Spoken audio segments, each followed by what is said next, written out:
Oke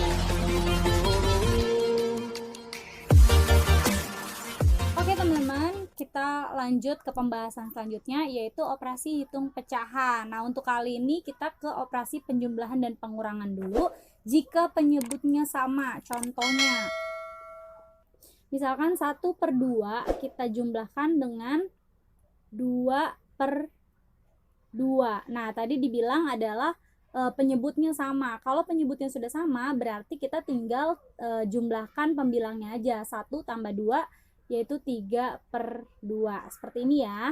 Nah, kalau pengurangannya sama. Kalau untuk penyebutnya yang sama, misalkan 5/7 ditambah 4/7. Jadi penyebutnya sama ya. Nah, sorry, kita kurangkan. Nah, jadi kalau penyebutnya udah sama, kita tinggal kurangin aja. 5 kurang 4 itu sama dengan 1, berarti 1/7. Nah, ini untuk penjumlahan dan pengurangan yang penyebutnya sama. Nah, misalkan kalau penyebutnya beda. Ini kalau penyebutnya beda ya, misalkan nomor 3, kita buat di sini 1/3 ditambah 1/2. Nah, ini kan penyebutnya beda.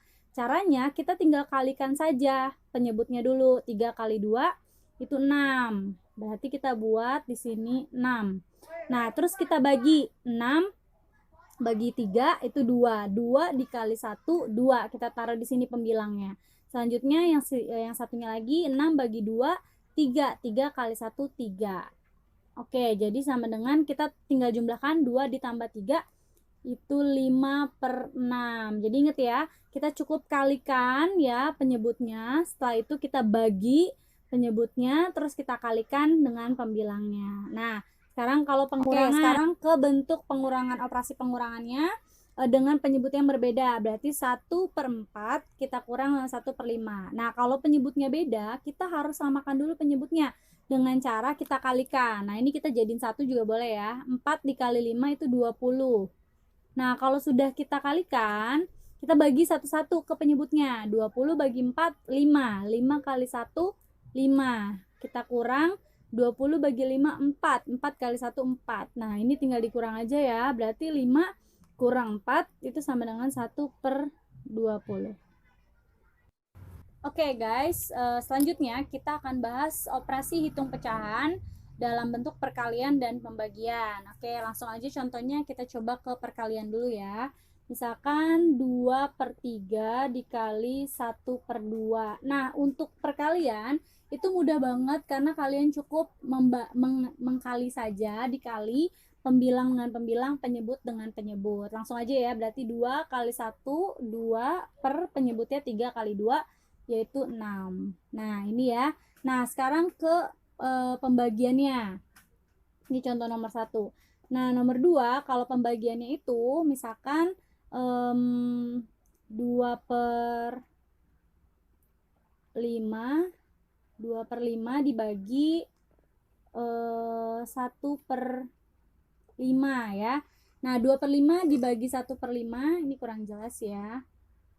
Nah, untuk pembagian kita harus balik di sisi kanan. Sisi kanannya kita balik yaitu 1/5. Jadi kita buat 2/5. Kita ubah pembagian ini jadi sebuah perkalian. Kita ubah jadi perkalian, terus sisi sebelah kanannya kita tukar. Penyebutnya ke pembilang, pembilangnya ke penyebut gitu. Jadi kayak kebalik gitu. Nah, kalau udah begini, ini kita boleh coret ya, yang samping ini kalau sama boleh dicoret karena ini sama-sama 5, atau mau dikali dulu juga boleh. Jadi 2 kali 5 kayak di atas tadi, pembilang kali pembilang, penyebut kali penyebut juga boleh. Tapi ini biar gampang ya karena ada yang sama, jadi kasar dicoret aja. Sisanya 2/1 ya, atau sama dengan 2. Oke teman-teman, kali ini kita akan bahas bentuk baku ya, yaitu bentuk baku penulisan bilangan desimal, yaitu A kali 10 pangkat N, dimana A ini lebih besar sama dengan 1 dan lebih kecil dari 10. Nah, untuk N-nya ini sendiri, N ini adalah pangkat yang merupakan anggota bilangan bulat dan bukan 0 ya. Bilangan bulat bukan 0. Oke, contohnya itu misalkan 4 juta ya. Nah, berarti A-nya itu adalah 4. Kita kalikan 10. Untuk pangkat N-nya sendiri ada 1, 2, 3, 4, 5, 6. Kita hitung aja nolnya ada 6 ya. Nah, untuk desimalnya, misalkan desimalnya 0,7, berarti A-nya itu 7, kita kalikan. Karena ini desimal, berarti nanti pangkatnya min ya. Pangkatnya min, kita hitung di belakang koma ada 1 angka, berarti min 1. Dan misalkan contoh lagi 0,009 ya.